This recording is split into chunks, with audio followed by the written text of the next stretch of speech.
वाशिम जिल्ह्यामध्ये हळदीनं 13,000चा टप्पा गाठलाय। गेल्या 5 दिवसांपासून हळदीच्या दरामध्ये पुन्हा वाढ होतीये।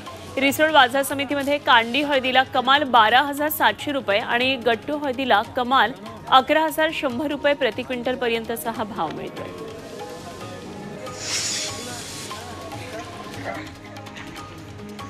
भंडारा जिल्ह्यामध्ये 6,32,00,000 रुपयांचा धान घोटाळा उघडकीला आलाय।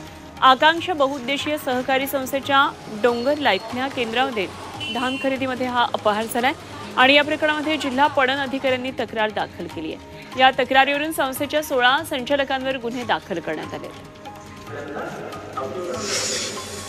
नाशिकच्या कळवणमध्ये दैविक कॅप्सूलच्या वतीनं शेतकरी मेळावा पार पडला आणि यावेळी शेतकऱ्यांना रासायनिक खतांचा वापर कमी करण्याचं आवाहन करण्यात आलं।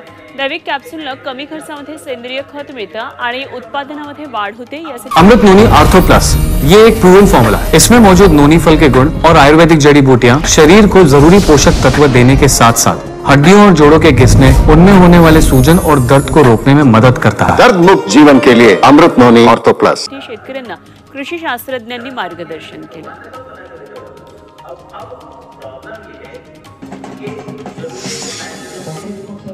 गोकुळ शक्ती या नवीन दुधाचा विक्री आणि वितरण सोहळा गुरुवारी पार पडला। वैद्यकीय शिक्षण मंत्री हसन मुश्रीफ आणि आमदार सतेज पाटील हे या कार्यक्रमाला उपस्थित होते। सर्वसामान्यांना परवडेल अशा दरामध्ये दूध सर्वत्र उपलब्ध होणार आहे। गोकुळ शक्ती ग्राहकांच्या पसंतीला उतरेल असा विश्वास यावेळी व्यक्त करण्यात आला।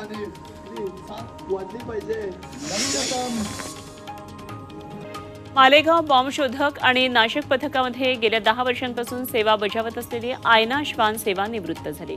जिल्हा पोलीस अधीक्षकांच्या आदेशानं आयनाला खासगी मालकाला सुपूर्द केलं। यावेळी तिला सन्मानपूर्वक निरोप देण्यात आला।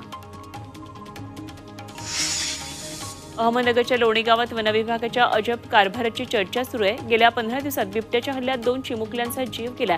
त्यामुळे बिबट्याच्या बंदोबस्तासाठी वनविभागानं पिंजरा लावलाय खरा, मात्र यामध्ये शेळी किंवा मेंढी न ठेवता कुत्र्याचं पिल्लू ठेवण्यात आलंय आणि वनविभागावर त्यामुळे टीका होतीये।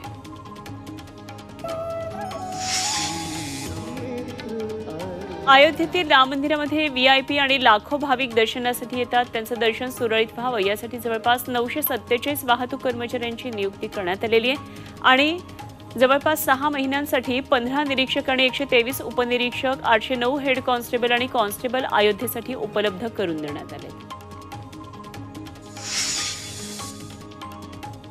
दिल्लीतील पारा घसरला त्यामुळे मोठ्या प्रमाणात धुक्याची चादर पसरली आहे। प्रदूषणाचा स्तर वाढला आहे, दृश्यमानता कमी झाली आहे। अनेक ठिकाणी वाहतूक ठप्प आहे। सकाळच्या वेळी या धुक्यामुळे वाहन चालकांना मोठी कसरत करावी लागते। जम्मू काश्मीरच्या गुलमर्ग परिसरामध्ये बर्फवृष्टी सुरू आहे। रस्ते, घरं, झाडांवर बर्फ दिसतोय। गेले 6 दिवस गुलमर्गमध्ये सतत बर्फ पडतो, त्यामुळे जनजीवन विस्कळीत झालंय।